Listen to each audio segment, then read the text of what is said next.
Hi everyone, I am here with a quick review from our first cello lesson. I hope that after this video you have all the tools you need to get your practicing done for the week so that we can continue to learn new things next week. So we'll start with how to hold our cello. So on the bottom here we have something called the end pin, and what you're going to do is unscrew that and pull it out. And there's a little bit of experimenting that you have to do. It's a kind of a different height for everybody depending on how tall you are and how tall the chair is that you're sitting in. But basically what you're looking for is this peg right here is called the C peg, and that should be about at the level of your left ear. Okay. Now it's important that the cello isn't upright like this.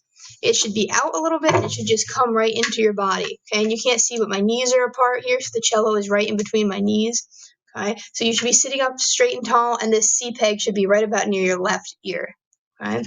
Then we did something called pizzicato, which is using your right hand to make some sounds with the strings. So you're going to make an L, and you're going to mount your thumb, and if I'm just going to hold this up for a second so you can see, you're going to mount your thumb right against this black part, which is called the fingerboard. And your index finger is going to do the plucking. And we're going to pop over here to the string all the way to the left. It's the skinniest of all the strings. That one is called A. D is the next one down. G and C. It's really important that students remember the names of those strings. So let me say them again from high to low. A, D, G, and C. And if we went the other way, it'd be C, G, D, and A. Okay, so students, do your best to memorize those before you come back next week. Now let's take a look at our lesson book homework. Okay, so here we are looking at the lesson book. This is page 4 in your lesson book. And this page deals with just two notes, D and A. And if we look here at number 1, this very first note here, which is on the 1, 2, 3, the third line, that note is called D. Now, when we played our open strings, we did play an open string D. It's not the highest one, but it's the one right next to it. It sounds like this. Okay? And the music is telling us to play 4 Ds, 1, 2, 3, 4. The next note we can see is a higher note. It's all the way on the top line. That note is called A, and that was our highest open string that sounds like this. And if you look through this entire example, you can see we only play Ds or As. There is one other symbol right here. This is called a rest, and in music, rest means you don't play at all. So when you get there, we're just not going to play a note.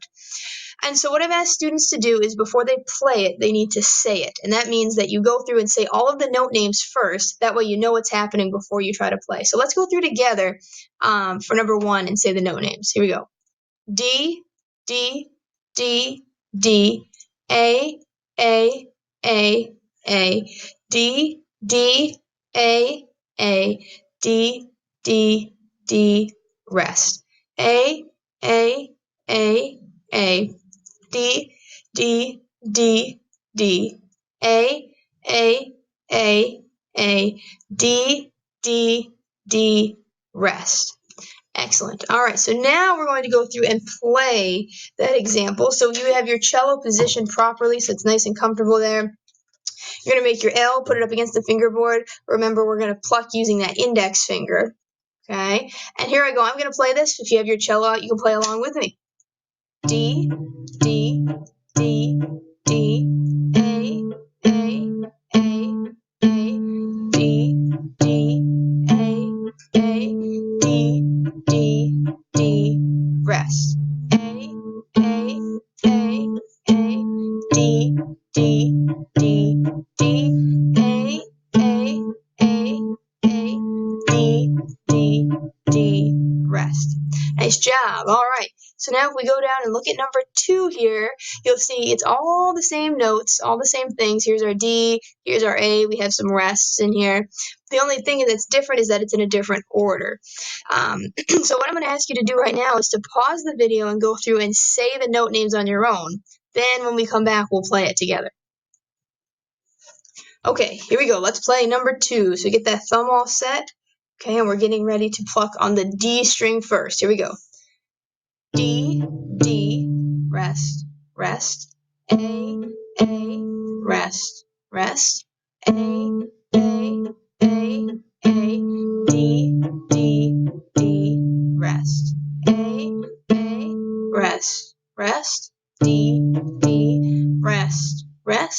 D, A, D, rest. Nice job. Okay, so number 3 and 4 on this page are the rest of your homework. So I'm going to leave those to you to go through and say them and play them on your own. The one thing that's new down here on number 4, this symbol right here is called a whole rest. That means that you rest for 1, 2, 3, 4 beats. That's the only thing that's new. I've asked students to practice these 4 examples at least 4 times this week. If you do that, you probably will be ready to go to learn new things next time. So thanks for watching, and have